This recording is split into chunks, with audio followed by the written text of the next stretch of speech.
ao meu canal do YouTube. Eu sou Natércia Ferreira, sou nutricionista no Brasil e aqui no Reino Unido.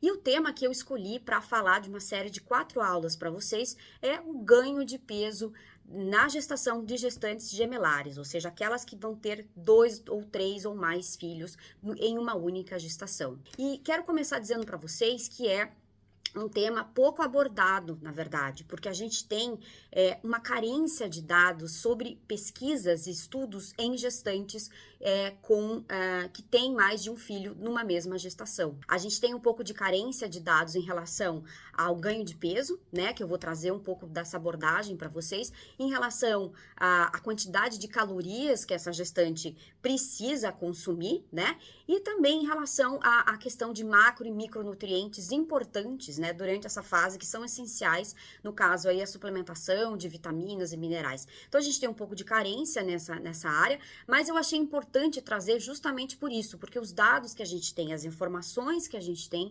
são super importantes, já nos trazem uma fundação, um alicerce importante para embasar a prática do nutricionista e também para trazer conhecimento para gestantes que estão sendo atendidas por profissionais, para que elas possam ter um pouco mais de informação e questionar e trazer um pouco mais de riqueza durante os seus atendimentos nutricionais e também com os seus obstetras. E o objetivo principal, realmente, é a gente entender um pouco dos fatores maternos, biológicos, nutricionais, que acabam realmente impactando o ganho de peso da gestante durante a gestação.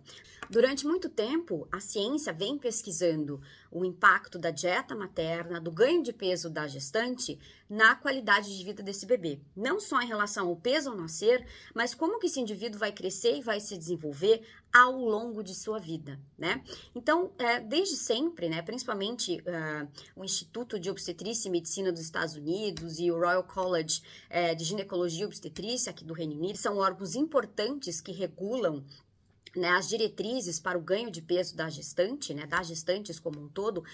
Durante todos esses anos houve orientações diferenciadas sobre o ganho de peso da gestante, né? Então, se tinham orientações mais restritas durante muitos anos em relação ao estado nutricional atual, e hoje essas orientações elas se mantêm, né? Mas cada profissional vai trabalhar de uma forma que entende melhor o ganho de peso, ou seja, para mim o ganho de peso é importante, eu acompanho o ganho de peso da gestante durante a gestação, mas ele, para mim, na minha prática clínica, ele não é o ponto mais importante, ou seja, ele não é o foco da minha consulta, e sim a qualidade da alimentação da gestante, porque o peso, ele vai acontecer, a gente vai ver nessa aula, mas não é só o ganho de peso da gestante, há o peso do bebê, há o fluxo sanguíneo que aumenta, há a massa adiposa que também aumenta, há as mamas que acabam, o peso das mamas acaba interferindo no peso na balança. Então, todos esses pontos acabam interferindo no ganho de peso, são importantes para que essa gestante entenda, para que ela não se sinta pressionada, né, em relação a um mês ou outro que houve um aumento mais expressivo ou menos expressivo de um mês para outro, tá? Então, o ponto mais importante para a gente realmente conversar é a qualidade da nutrição nessa gestante, o estilo de vida que ela leva e o quanto isso vai impactar esse ganho de peso. Porque se é uma gestante depressiva, muito provavelmente ela não vai ter vontade de comer. E aí o ganho de peso vai ser inexpressivo, vai ser o que a gente classifica como inadequado. Ao passo que se é uma gestante estressada, que está muito ansiosa, ela vai em alguns momentos acabar beliscando, comendo quantidades maiores do que deveria e vai ter um peso acima do esperado, né? Então, o mais importante a gente observar é observar a qualidade da alimentação dessa gestante, é promover uma qualidade de vida para ela, né? Principalmente fazendo meditação, fazendo exercícios físicos, socializar com as pessoas, estar bem fisicamente, emocionalmente, mentalmente e espiritualmente, para que a gente consiga ter impactos positivos, tanto na qualidade, na saúde dessa gestante, quanto no impacto do desenvolvimento do bebê. Nossa vida inicia tão precocemente quanto a vida da nossa mãe. Sabiam disso? É muito interessante isso. Por quê? Porque eu, por exemplo, fui formada dentro da barriga da minha avó.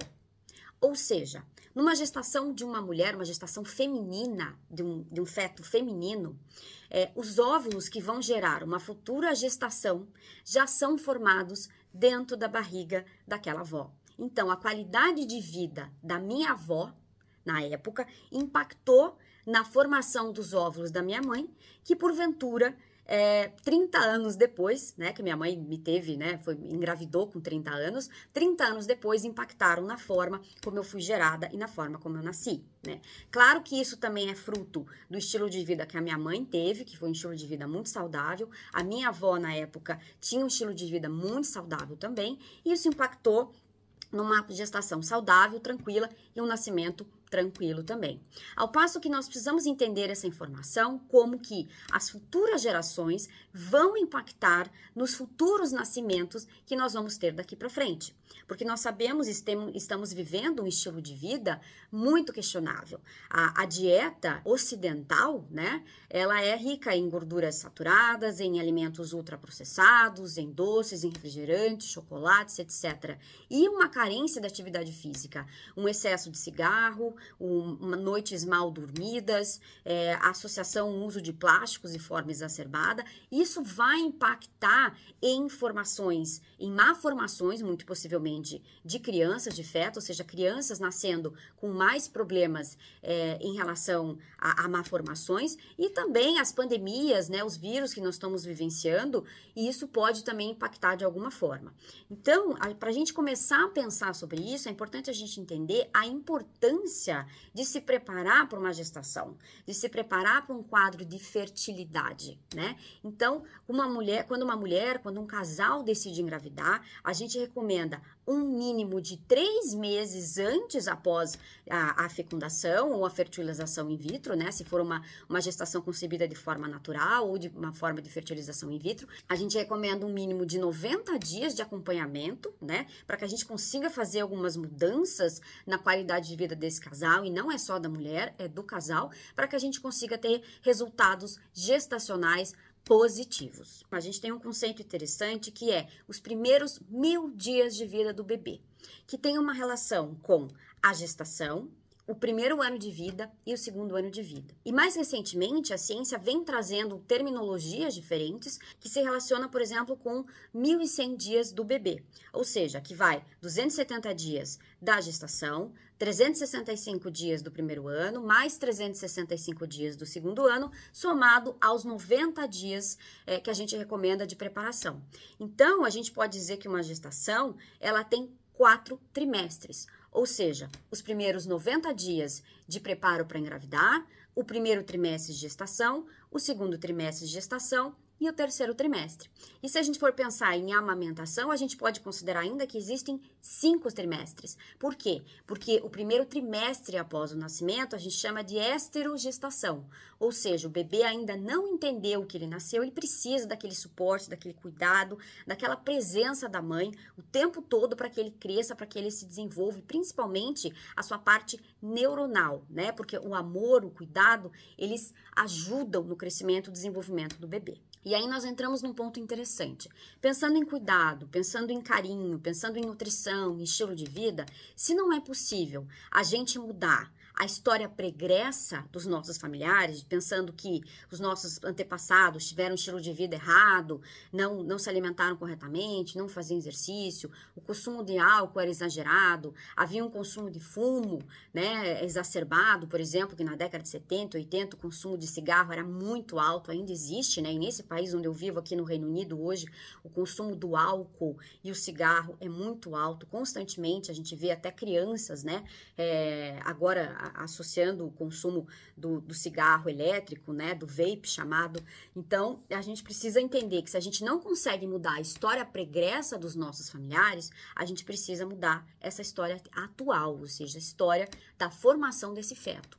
E com isso, a gente precisa entender que a programação metabólica, ou seja, o programar esse feto metabolicamente, cuidando desse casal, antes do processo, antes de uma gestação, antes de uma fecundação, vai ter impactos, sim, positivos no desenvolvimento desse bebê. E a partir daí, a gente começa a entender os fatores que afetam o desenvolvimento infantil. Então, existem 3 termos importantes que eu vou trazer para vocês, que se relacionam com a questão genética e nutricional desse indivíduo em formação. Então, os termos que se relacionam com essa programação metabólica interessantes são nutrigenética, nutrigenômica e epigenética.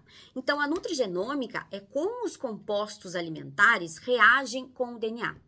E a nutrigenética é como que o DNA reage a esses compostos alimentares e que vão epigeneticamente, ou seja, no futuro, impactar em programação metabólica errada ou correta. Ou seja, por exemplo, a carência de uma vitamina B12 durante a gestação pode atrasar processos de metilação, ou seja, pode acionar, né, genes que não deveriam ser acionados, ou desligar genes que não deveriam ser desligados, ou ligar genes que não deveriam ser ligados, né, causando aí alterações importantes metabolicamente. Então, termos interessantes em nutrigenética, nutrigenômica, então, como o DNA reage aos compostos alimentares, como os compostos alimentares interferem na programação metabólica e como isso futuramente vai ter efeitos na formação desse bebê, no desenvolvimento desse indivíduo no futuro, né? E a programação metabólica, ela vai sendo formada a partir das primeiras experiências nutricionais, e não é quando a criança começa a comer a partir dos 6 meses ou ser amamentada,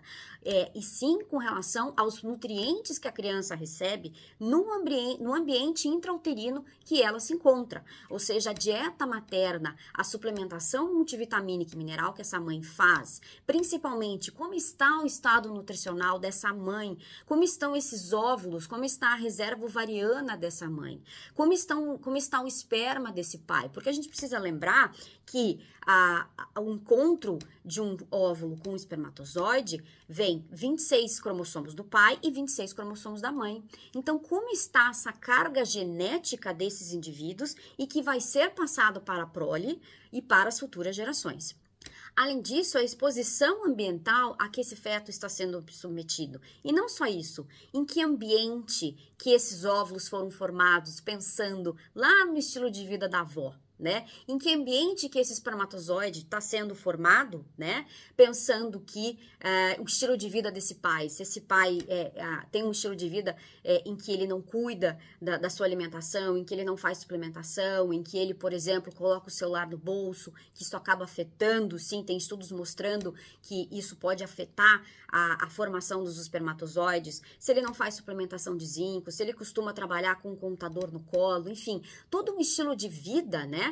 Que acaba afetando, sim, o desenvolvimento desse bebê. E sem contar os padrões de crescimento intrauterino ou uterino, né? Se esse bebê está recebendo oxigênio suficiente, se ele está com uma circulação bem feita para que possa promover um bom crescimento e desenvolvimento. Então, todos esses fatores de nutrigenética, nutrigenômica, epigenética, a questão das primeiras experiências nutricionais, o ambiente que esse indivíduo se desenvolve e padrões de crescimento uterino formam uma janela de oportunidade para que esse bebê possa crescer e se desenvolver de uma forma totalmente saudável, para que a gente tenha impactos na sociedade de indivíduos com mais saúde e mais qualidade de vida. Então, a partir desses dados de nutrigenética, nutrigenômica e fatores, né, de exposições ambientais, primeiras experiências nutricionais, surge a teoria de Baker, que foi um pesquisador, um cardiologista da década de 90, aqui do Reino Unido, em que ele estudou filhos de mães que tinham vivido na guerra, né, e os impactos desse estilo de vida, né, desse estresse, dessa qualidade de vida extremamente estressante,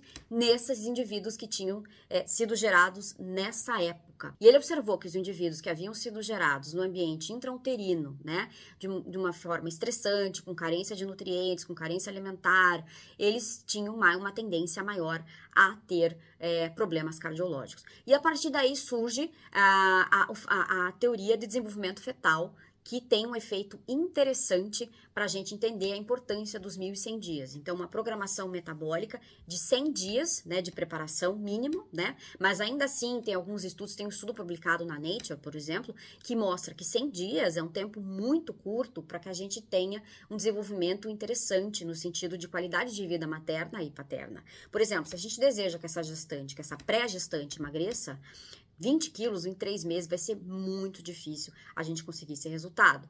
Então, o que seria mais interessante, 6 meses a 1 ano antes de se planejar uma gestação, que esse casal, que essa família, que essa mãe já comece, né, a se preparar para que se tenha uma qualidade de vida melhor, para que ela consiga melhorar a sua qualidade ovariana, usando uma suplementação, usando seu estilo de vida, para que tenha impactos positivos numa gestação futura. E aí, da mesma forma que surge a teoria de Doherty, tá? Que é uma relação da qualidade de vida desse indivíduo e que tem impactos importantes no desenvolvimento do feto, tá? Principalmente quando a gente passa a entender a questão dos efeitos da suprarrenal, desenvolvimento da suprarrenal com hormônios que podem impactar na qualidade de vida desse bebê, na qualidade de saúde desse indivíduo e que ele pode, no futuro, acabar desenvolvendo problemas de obesidade, de hipertensão, de diabetes, de resistência insulínica, porque, por exemplo, um bebê que passa por uma restrição calórica dentro do útero, ele pode ter uma tendência à obesidade no futuro. Se ele nasce pequeno para a idade gestacional, por exemplo, os estudos mostram que ele pode ter uma tendência muito grande a ser uma criança obesa, né? Ou ter uma resistência insulínica. Então, assim, é interessante esse tema para a gente pensar que cuidar de uma gestante, cuidar de um casal que está querendo engravidar, é sim cuidar do desenvolvimento de uma criança no futuro e que isso vai ter sim impactos na sociedade como um todo. Eu vou ficando por aqui. Esse é o primeiro vídeo, então, de uma série de 4 aulas. Eu espero que você tenha gostado e nós nos vemos no próximo vídeo. Até lá!